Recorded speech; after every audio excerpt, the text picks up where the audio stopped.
Relax relax পিঠে পিঠে relax. আরে ঘোড়াটা করলোটা কি ভাইয়ের ভবিষ্যতে গুতা মেরে দিল।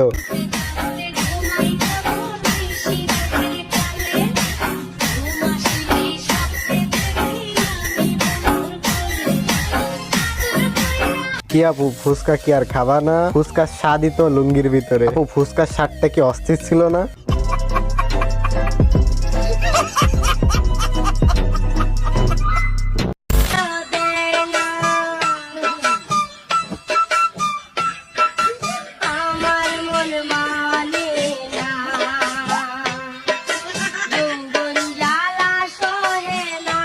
আমার বন্ধু যখন ভাব দেখাতে যায় তখন তার অবস্থা ও পরিস্থিতি এরকমই হয়। আমার বান্ধবী যখন হাজবেন্ডের সাথে রাগারাগি করে ঘর মুছতে যায় তখন তার অবস্থা